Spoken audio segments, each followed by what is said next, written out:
used to think that drones were overpriced and unnecessary, but after buying my first one, the DJI Mini 3, I feel like I finally get it now.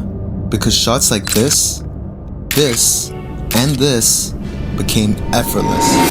Alright yo, so recently I've been scrolling through my socials and I've been seeing a lot of posts about the new DJI Lido series, including the budget-friendly Lido 1 and the more premium Lido X1. And honestly, I like what I've been seeing. Now, if you didn't already know, the weather here in Canada can get kind of crazy. And by crazy, I mean cold. But now that the weather here in Brampton has finally warmed up, and with all the hype about the DJI Lido series, I thought it might finally be a good time to bring out the old drone. This is the DJI Mini 3. My first ever drone.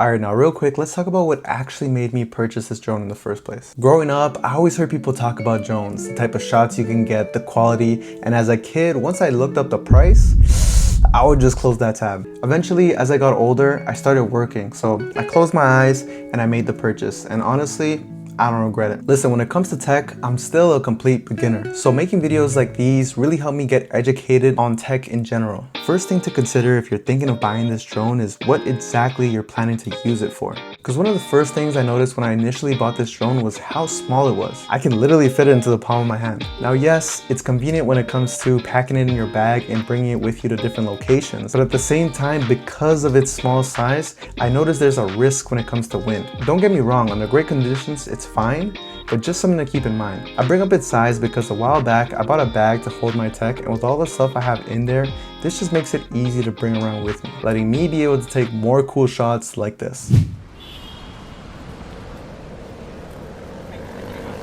Now, when you're purchasing this drone, you'll have one of two different options to select from: the phone remote or a smart screen remote. You might be wondering, why is this so important? But the difference between the two controllers is around $100 to $130. Now, if you're asking me, even if you're a beginner such as myself, I personally think that it's a no-brainer for real. I just feel like if you're already spending the money and it aligns with what you're planning to use this for, then I think it makes complete sense to upgrade to the smart screen remote. That's just me. When I first bought this drone, I wasn't aware that most countries, including Canada, have this rule where you're allowed to fly without registration or certification so long as the weight is under 250 grams. They even wrote it on the drone, just in case you forgot. Now, this doesn't mean you can fly anywhere you want. You just have to be mindful of where you're flying, like airports and no-fly zones. Now, if you're thinking of buying one, don't feel intimidated. You can see all the rules on the DJI Fly app. I'm pretty sure they show you all the rules before you even take off. All right, so for this next segment, I thought I'd change up the scenery so we can actually put this drone to use while I talk about the specs and features that come with this DJI Mini 3.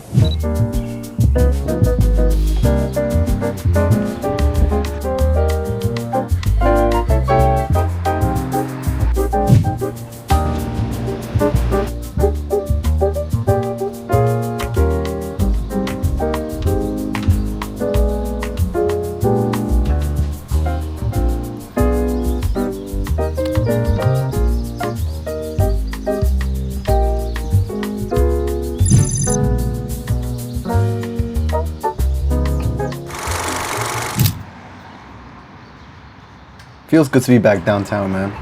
Not only for the content, but in the summertime, it's just nice to walk around and explore. So I brought you guys here not just for the views, but because I want to get some nice drone shots of the city for you guys. Alright, so before we get into what this thing is capable of, I'm going to show you guys how to actually set this thing up. Alright, so luckily this thing isn't too hard to set up. First things first, you're going to want to remove the gimbal cover off the drone so you can actually see anything. Next, unravel the wings of the drone.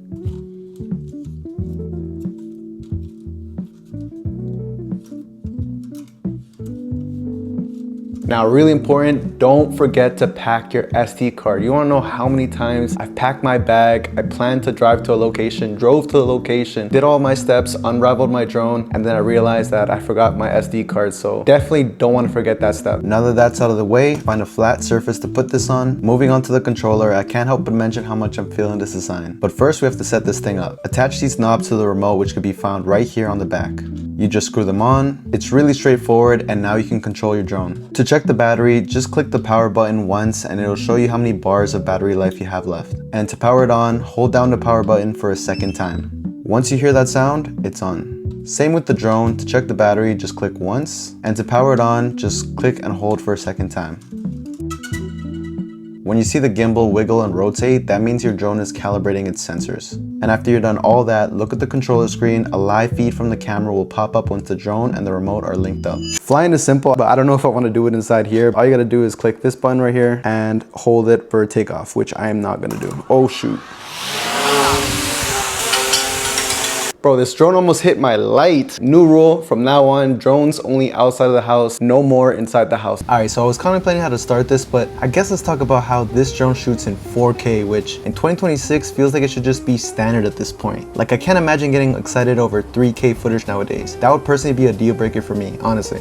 So tying into that point made earlier about knowing what you plan to use this for, you can also shoot vertically, which is a good selling point for people who want to make reels or TikToks using drone footage. So you won't have to crop out a wide shot and lose half the image in the process. At the time, this was actually the reason why I bought the drone in the first place, because I wanted to level up my content and, well, just because I wanted a drone too. I'm really trying to stay as fair and unbiased as possible, so to show you guys its real world use, I'm going to show you guys a little real world test. Now keep in mind, I've had this drone for a while now, so it's had its fair share of bumps and bruises along the way, so I'm curious to see how it performs, honestly. Lately it's been really nice outside, so it's been kind of tough for me to do like test.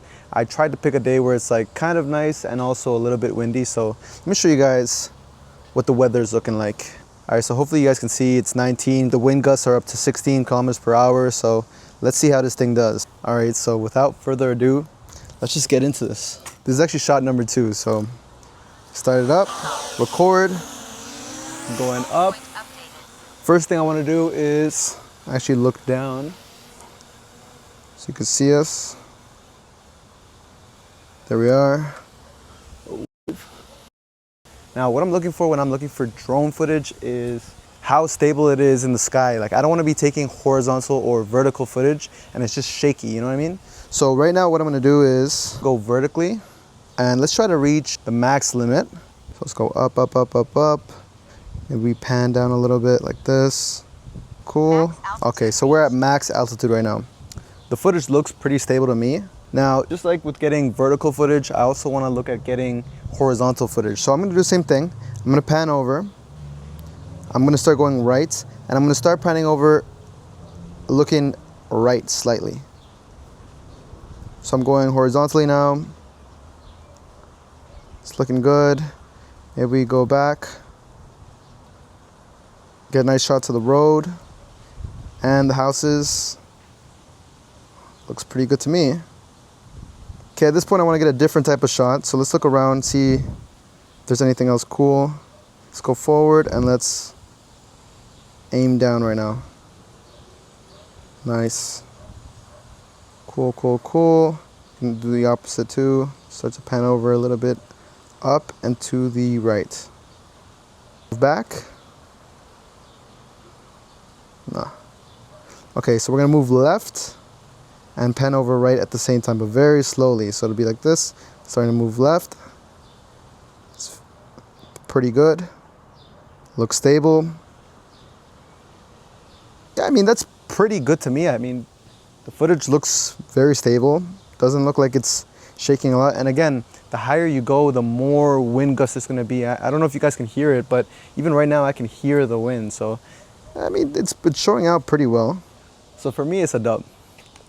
The reasoning behind the real world test is because this thing comes with GPS stabilization. Basically, what that means is that it works with GPS satellites to find where it is in the sky, and it uses that information to hold its position, which as a beginner is huge because instead of having to fight the wind, you could just focus on getting the shot that you want instead of having to rush and worry that you're gonna run out of battery. Which leads me to my next point, the battery. They say it lasts up to 38 minutes, but that's because it's tested under perfect conditions. Real world performance is slightly different. Now remember, I did say earlier that this was my first drone, so honestly, I thought it was gonna last a lot longer than it did at first. But after watching a bunch of reviews and testing it out myself, I'd say that its real world use is about 27 to 30 minutes. So my recommendation would be to plan out your shots before you go outside and actually shoot, just so that you don't run out of battery. And I heard some people mention that you could swap out the battery for a larger one, but that made me think, if it's larger, wouldn't it add more weight? Wouldn't that go over the 250 gram limit? So let me know if there's a workaround that, or if I should just get the certification. Now in my opinion, the biggest drawback with the standard standard DJI Mini 3 is that it doesn't come with the Cinelite color profile. You'd have to get the Pro version for that. Now, if you're buying the drone as a gift, the standard DJI Mini 3 is a good option. But if you're someone who likes color grading or just wants more control over their final look of their footage, I'd personally recommend going with the Pro version. That being said, even without the Pro version, you can still make little adjustments to your footage and get some great results. With a bit of editing, you can improve the colors, contrast, and overall look, just like the examples I'm showing you on screen right now. Alright, so now that we've gone over all the specs, features, and first impressions, I want to go over all the pros and cons for the people who are considering still using the Mini 3 or thinking of upgrading to a newer model. First, let's start with the cons. For starters, the battery is okay. You get a good 27 to 30 minutes of fly time when fully charged up, and unless you have the Pro version, you won't have access to features like obstacle avoidance and active track, and most importantly, you won't have access to the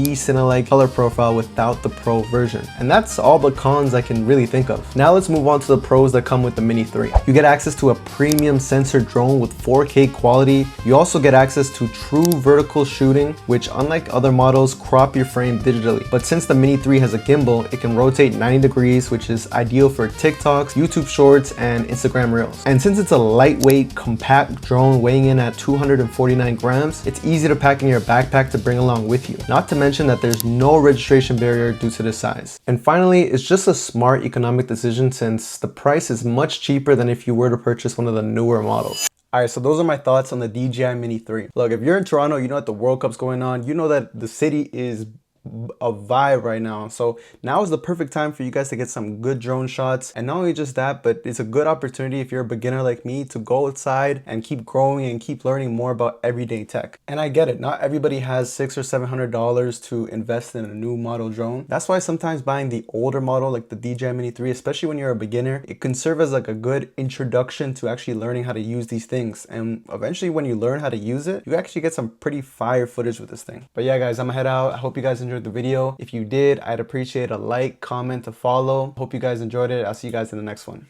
Later.